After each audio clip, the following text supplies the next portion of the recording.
Hi, I'm Tracy Townsend. I'll be bringing you the top stories from around Columbus this week. 2 Reynoldsburg police officers are off the job after the chief says they were suspected of misusing the city's flock cameras. We obtained documents that show what exactly they're accused of doing. Residents say Columbus Water and Power is sending them past due bills, even though they have auto pay set up. 10 Investigates looked into those claims. Hear what they found and how it could impact you. Plus, we're following Ohio's Battle of the Beavers. Buc-ee's is suing a convenience store in Beaver Creek, claiming the store's mascot looks too similar to the famous Buc-ee logo. Well, now local shops in Central Ohio are coming to Beavers Mini Mart's defense. Let's dive into these stories and more, making headlines across Central Ohio. 588.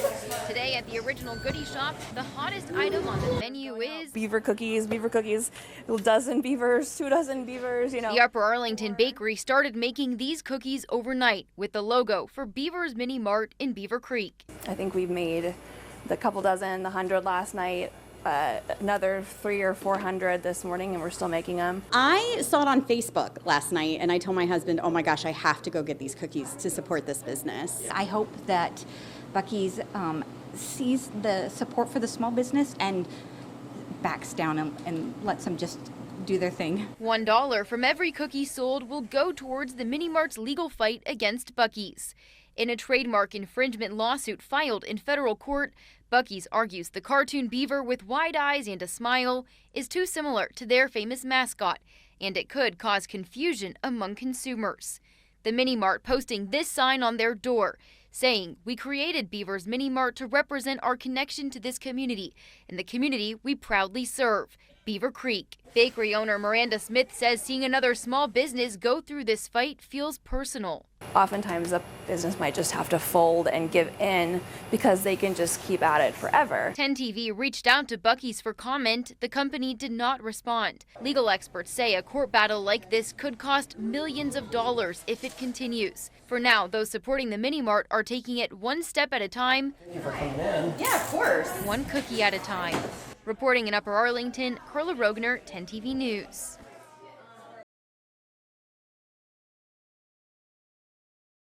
We built this house in 1990. Lynn Thomas has made many memories in her Hilliard home, but her latest bill from Columbus Water and Power is one she and her husband Lou would rather forget. Like, what's going through your mind when you open that letter? Well, I look it up and my first thing is, well, I opened someone else's mail. Inside was this letter telling them that this month's bill was past due and that their water would be shut off in a few days if they didn't pay up.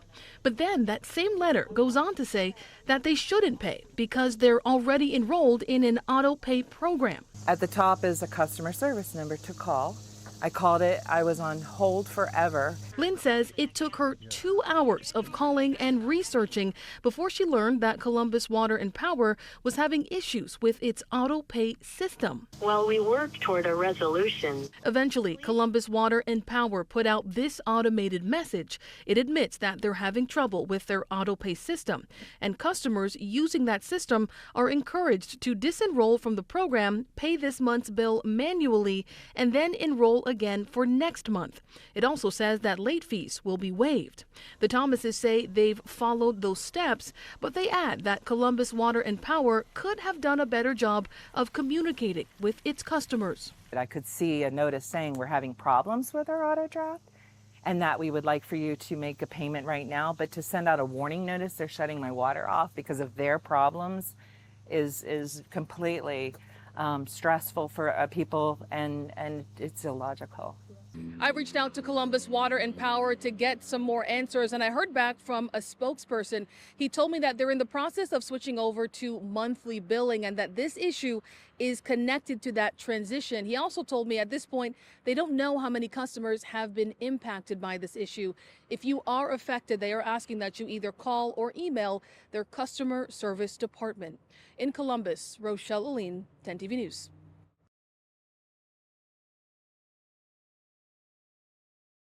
I want to give freedom to people. It's their money, for goodness sakes. Let them spend it how they want to spend it. Ohio Senator John Husted teamed up Tuesday with Colorado Democrat Michael Bennet to introduce the First-Time Homebuyer Empowerment Act. It would allow people to transfer up to $35,000 in unused savings in their 529 plans tax-free for a down payment on a first home. We want to encourage savings, and we want to encourage people to choose to spend that savings on whatever version of the American dream they want. For some, it might be headed off to college to get an education, but for others, they might say, the education I got at the Career Center or at the community college is good enough. That's good enough for me. That's taking me where I want to go. I'd rather spend this money on a home. Right now, people can only use leftover money penalty-free by changing the beneficiary to a relative, rolling it into a retirement account, or paying off student loans. It comes as housing prices experienced another year-over-year increase. According to Columbus Realtors' most recent housing report, the median sales price in Central Ohio rose slightly, 0.6% in June, to $352,000. The bill would not benefit Ohio State juniors Annalise Grimm and Julia Rogers, but they believe it would help others. Considering that housing's getting really expensive, and maybe getting bank loans may be harder, especially for people who want to move out of state, don't know where to go. Having that as a backup for where you want to live could be really good. Meanwhile, in Columbus, Husted's opponent in the Senate race, former three-term Senator Sherrod Brown, held an event focused on women voters and the higher cost of gas, groceries, and health care. They've seen people they know, maybe themselves, lose their health insurance to give tax cuts to rich people, so they have a government that they don't think's on their side on anything.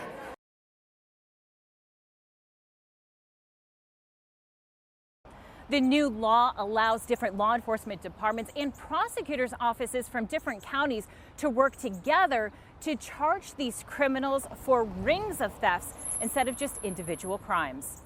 All of this merchandise has been recovered by the newly developed Force Task Force team, which stands for Fraud and Organized Retail Crime Engagement Task Force. The task force was created in March after the Force Act allows for tougher penalties for theft and allows task forces to investigate rings across jurisdictional and county lines. The leaders explain it isn't isolated shoplifting incidents. They're organized groups stealing hundreds of thousands of dollars worth of goods. For too long, crimes in the retail community have been under-investigated. We've been sidelined by jurisdictional boundaries. The Fraud and Organized Retail Crime Engagement Task Force will continue to work aggressively across jurisdictions and in close partnership with both law enforcement and the retail community to identify offenders, build strong cases, and bring them to justice. First of all, there has to be consequences for this criminal activity. And the creation of this task force is such a good step, such a great step in the direction of going after and holding accountable those folks who are engaging in organized retail theft. And the leaders say they hope by getting the word out about this new task force, it will deter the criminals. In Columbus, Lacey Crisp, 10 TV News.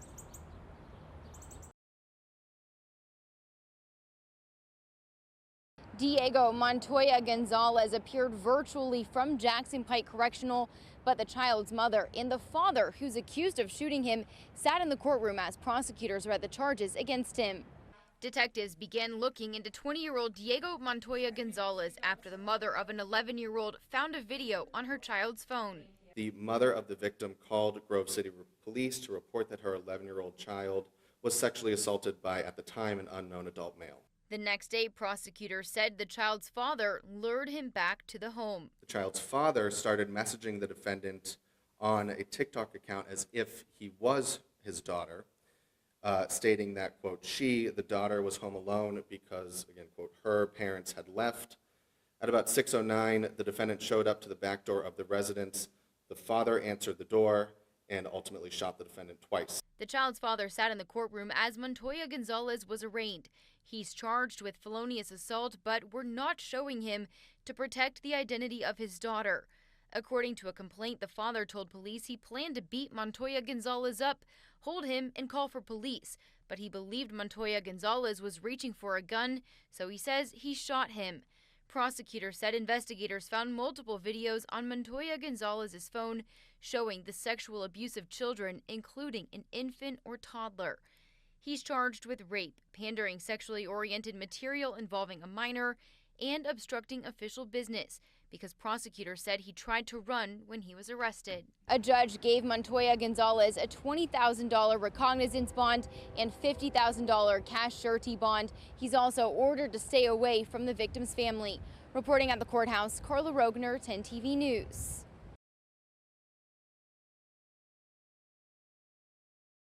Documents obtained by 10 TV detail the alleged misuse of flock cameras by officers Mark Nichols and Alyssa Berkheimer. According to an internal affairs investigation, an audit on June 16th revealed Nichols used flock 46 times to search for a license plate that belonged to someone that was at one point his domestic partner. The files show that he began searching for this plate in December. Nichols had been off duty since March due to a terminal illness. Files for Alyssa Berkheimer show that she searched for a license plate 53 times between January and June that did not appear to be connected to her work. For some of the searches, the internal memo shows she entered a case number for a missing woman case. The license plate she was searching was not connected to that case. Both officers resigned in mid-July, the day before they were supposed to meet with the police chief to discuss the allegations. FOP Vice President Brian Toth explained abusing this system is serious. You cannot misuse these tools that we have been given and that we're allowed to use to help the public. He says these cameras have been a game changer for policing, for things like finding suspects or stolen cars. These cameras can help bring them justice as well. Accountability is very important, being transparent, as well as audits and department policy. In the FOP, we stand for discipline. If an officer misuses this tool, do what you do.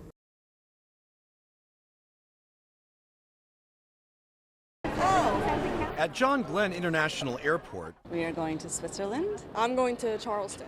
There's a new threat to worry about. It has nothing to do with flying, but the computer network of your hotel. I actually really haven't thought about it.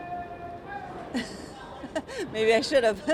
Brooke Steele has. I know about it because my dad works in IT. She's talking about Friday's Microsoft Threat Intelligence Report, which describes an internet hijacking operation nicknamed Captive Crunch and attributes it to Russian state-sponsored hackers known as Storm 2945. Your account, if you're using a Microsoft 365 account, your credentials can be harvested so that an attacker would be able to read stuff from your account, would be able to use your account. That's a particular threat that we're dealing with. Matt Curtin, a cybersecurity expert, says logging into a hotel's Wi-Fi may appear as if it's legit. Instead, the compromised hotel Wi-Fi gives you the wrong address, so that instead of going to Microsoft.com, you're actually sent to something that is a look-alike that is controlled by the bad guy. There are ways to protect your data. Experts say use a VPN or virtual private network that encrypts your internet traffic so others on the same Wi-Fi can't read it. You can connect to your own hotspot, and then you're dealing with infrastructure that's coming from your phone provider. The Microsoft threat doesn't just impact hotels, it also impacts large venues like the convention center. And Microsoft says people who use an Android phone could also be a target. Curtin says there's a simple way to keep your data from getting in the wrong hands. Maybe you don't need to be online all the time. That's a possibility. As for the travelers we warned about the threat, thanks for the tip. A tip that may help their trip be a safer one. Kevin Landers, 10 TV News. Well, welcome to the Statehouse. My name's Larry. I'll be taking you on a tour here. Larry Geist takes Statehouse visitors on a tour through time. Late 1840, if you would have been standing here, you would have seen a half-finished crypt. This is called a crypt, just means basement. And through the halls. Let's head upstairs here, follow me. And stairwells. It's patterned after the Parthenon, so the architectural style was called Greek Revival. And the grand chambers of the State Senate and House of Representatives. So if you were standing here in 1857 and looking down at the chamber, this is what you would have seen. I think it's the most gorgeous chamber as far as the architecture inside. Before retiring from his human resources job with a downtown company, Larry would take leisurely lunch breaks here. And then I'd come through the State House, just walk around and take things in. And I always told myself, you know, when I retire, I'm going to come over here and start giving tours. He's given about 70 tours over the last 18 months. To me, history is telling stories. Stories about the different individuals that worked here, the different governors. And a president who left his mark twice while living and once after. Abraham Lincoln lay in state in the rotunda in late April 1865. They estimate 50,000 people came through to pay their respects. That I find people are really touched by that because you're literally right where he was laid. Larry is one of about 30 volunteer tour guides. We could not do our tour program without our volunteers. Dana Jelkinen oversees Statehouse historic and educational programming, including the tour guides. Oh, they're absolutely the stewards of the history, for sure. And Statehouse tours are very popular. In 2025, volunteers gave nearly 2,400 tours to roughly 120,000 visitors. So it really is a big attraction, and truly people from all over the world come here to see the Ohio Capitol, which is a lot of fun. And learn its rich history. This is called the Grand Staircase. This was finished in 1901. From tour guides like Larry. And as long as they keep having me, I'll keep giving tours. At the Statehouse, Doug Petcash. Well, there's your exit right there. So if you're, all right, thank you. All right. 10 TV News.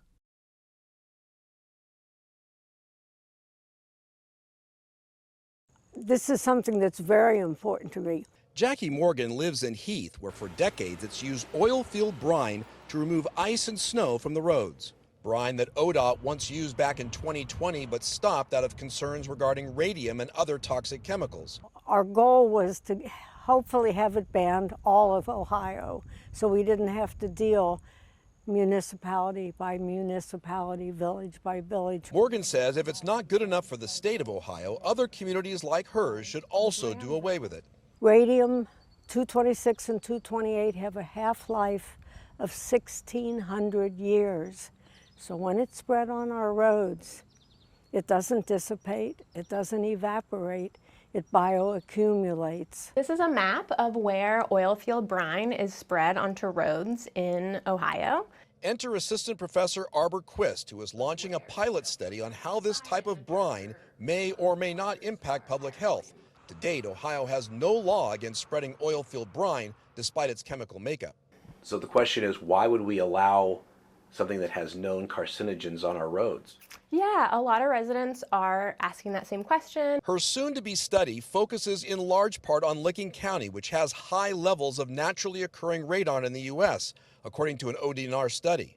Homeowners who participate in the study will be asked to donate baby teeth for possible radioactive radium and toenail clippings. Why toenail clippings?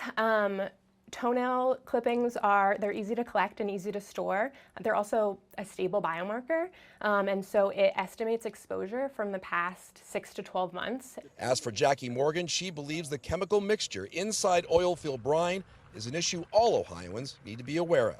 It can be washed into the farmland. It can be washed into people's gardens where they grow vegetables to feed their families.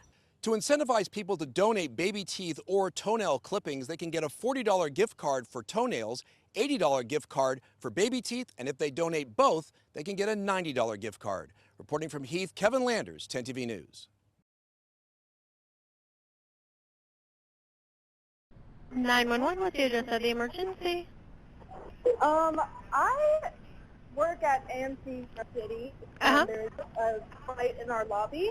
There's a fight in the lobby? Is it physical? Yeah, we need help.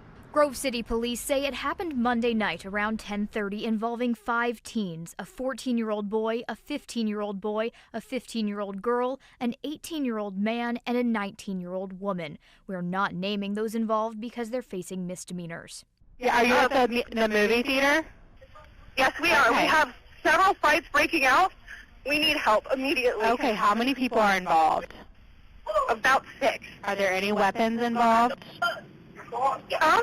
Are there weapons? Does anybody have weapons? No, but there's definitely been threats of them. Records say the 15-year-old boy told police the 18-year-old man and 19-year-old woman were in the bathroom when he and the 15-year-old girl kept knocking on the door. He told police eventually they came out of the bathroom and the 2 males started fighting. He said the fight spilled outside when the 2 females started fighting as well, with the 15-year-old girl losing a tooth. I need the ambulance. Oh my God. Okay. What do they need the ambulance We're calling for? the cops right now. Someone's tooth got knocked out in the fight. Records say at one point the 14-year-old boy joined in the fight. Police records also say officers went to talk to the 14-year-old and told him he was not free to leave. Then he took off running. Records say he eventually complied.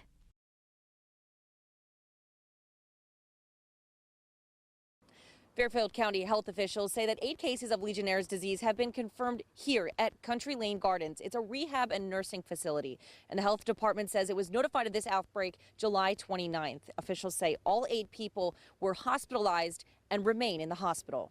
Health officials say that immediately following the outbreak, point-of-use filters were installed at the facilities, and officials say those go on faucets to filter bacteria out of the water before people use it. Officials say the disease isn't generally spread from person to person. People usually get it by breathing in water droplets or mist containing the bacteria. Health officials say visiting loved ones in the facility is not a concern since the disease is not spread by direct contact, but say take the precautions the facility advises, like not using the water and wearing a mask if you're uncomfortable. Officials say water testing will help determine if that's the source of the bacteria, and they say they're waiting on those results and then can start working towards eliminating it. I reached out to Country Lane Gardens for a statement, and they said they had no comment. Reporting in Pleasantville, Ava Hedges, 10 TV News.